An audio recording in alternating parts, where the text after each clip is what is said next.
of the matter is Okpameri settlements in Akoko Edo are up to about 31 or 32. If you look at settlements, not villages. But if you are talking of settlements that constitute villages, then you'll be arriving at 23. We did that in our maiden edition. I urge you to check that edition.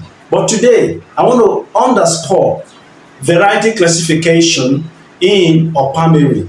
Now, we can classify Okpameri dialects and varieties in three ways. Number one, we can use the specific approach.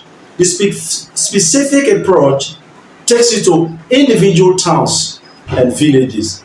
Therefore, you can say in a simplified manner that we have 23 or 22 Okpameri dialects and varieties corresponding with each village and town.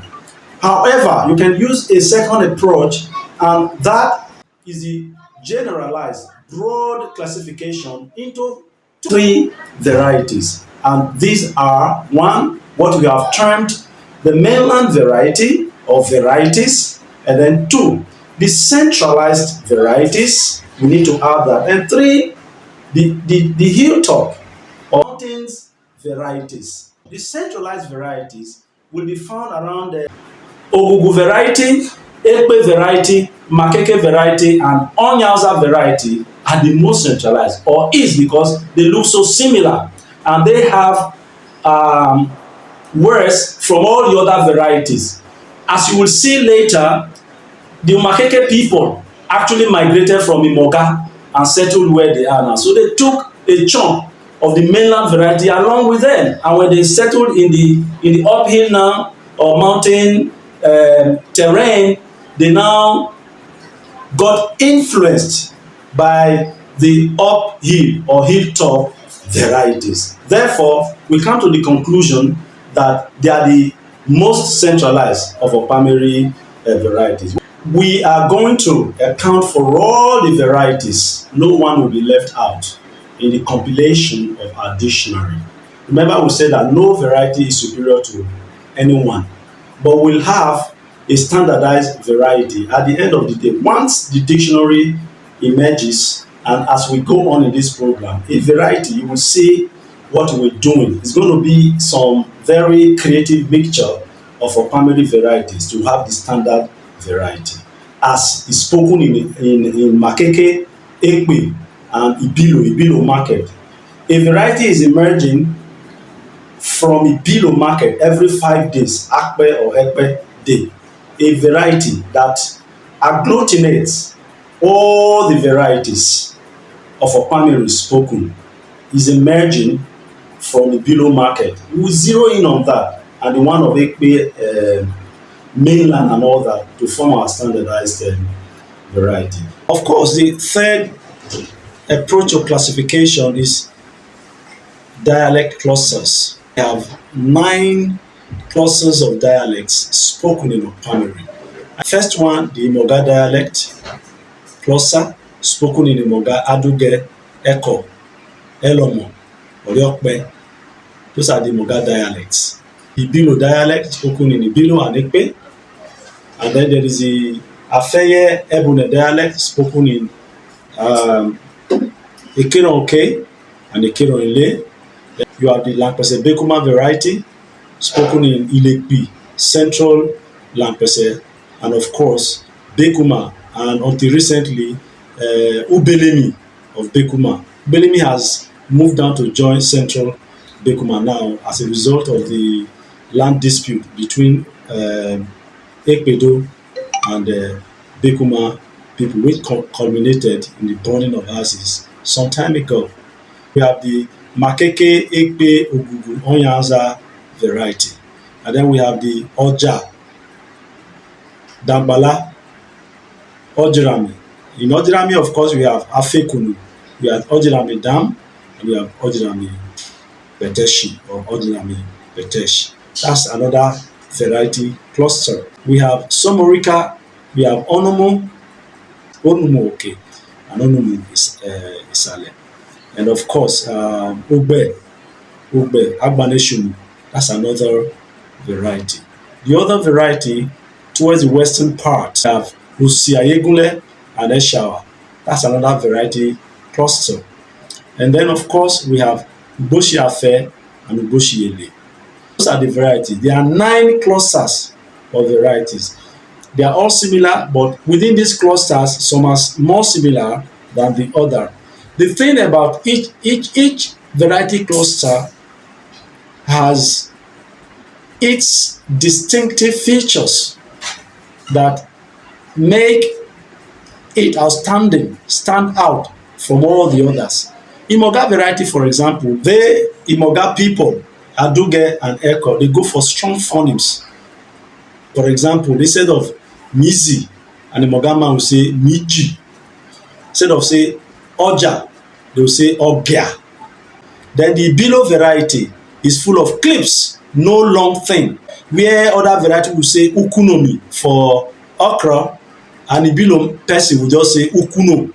That first syllable is one it goes for, which is still correct. Like saying professor or prof, or instead of refrigerator, you simply just say fridge. Moga will say Ugunu bebemi. Lankwese will say Ugunu bebemi. Same thing, Bekuma, okay? And Ekpe might say Uguko boss or something like that. Ibilo will just say Uguno be. Just that first syllable is okay for them. And so on and so forth. The beauty of the Makeke variety or varieties, the beauty is the combinatory possibilities, combinatory features of all the surrounding dialects, right? And then you go to the Orjah, Orjirami, Dagbala variety, full of morphological differences, words that are not quite the same, but the syntax and the arrangements are the same with other Okpameri language. And then you go to Sonorika, you also have a lot of morphological differences. I mean, some things that they call some things are not the way the mainland call them.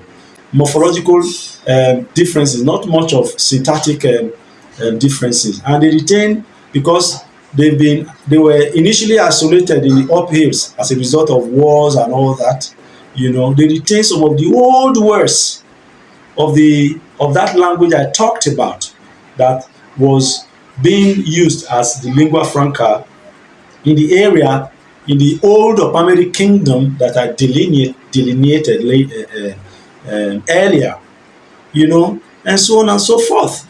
Then the Afeye Ebune variety, you see more of Yoruba words because they are close to Ishua, close to all that. Omokaye, not that they don't use Omokubo, but they will say Aye. Very easy, I will understand it. Omokaye and things like that. It was from that lingua franca that developed in the Akoko Edo region. The lingua franca consisted of all the languages in contact at that time. Some Yoruba dialects in that area. Then Edo languages or Edoid languages that have migrated down to Akoko Edo, they came in contact. And it was from this lingua franca that Okpameri developed, Ososo developed, Akoko developed, Okpe developed, and all the others, Oloma, Egbigere, and Ate, and all of them. And they developed closer to the prominent languages surrounding them. Hence, you see that Ate is very close to Isako. Just like that, Ikpeshi is a combination of Isako and core Ikpeshi words. Okpameri, as it is today, the status of Okpameri is not just that it is an Edoid language or a Yoruboid language. For the purpose of clarity, Edoid language, what is Edoid language? What is Yoruboid language? Edoid language are those family of languages that originated from the ancient Benin Empire, from the ancient Benin language. All over the world, we have some Edoid languages. You know, even recently, people were trying to prove that there was similarity between Japan, the Japanese, and Edo language. Now, Edoid languages, some of them, some examples are Urobo, Isoko, Okpameri, Isako. Esan language up to Ogbia in Bayelsa, you know.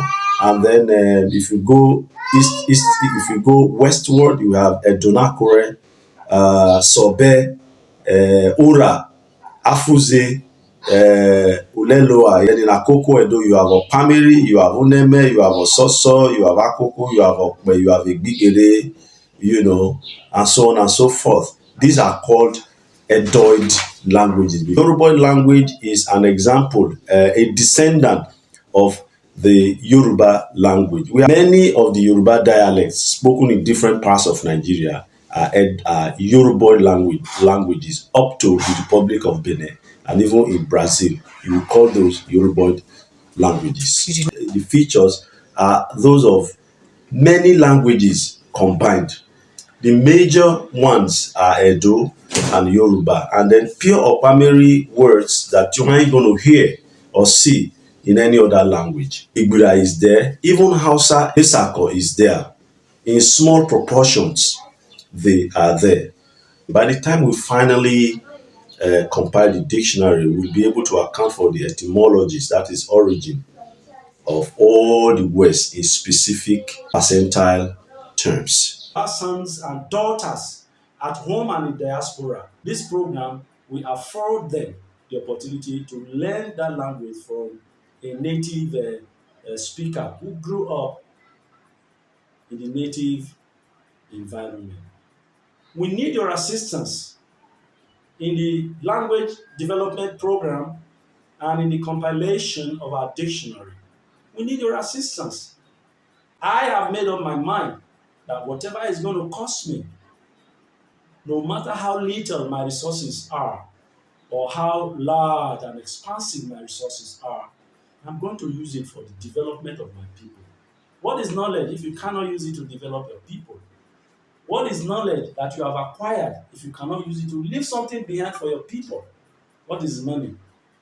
What are riches if you do not use it for the development of your people? If we drop there today, it is all over and vanity of vanities. So don't miss this class. Stay tuned, subscribe, love, like, and share. Let it get to your children, especially when I will start teaching the language proper for my next class.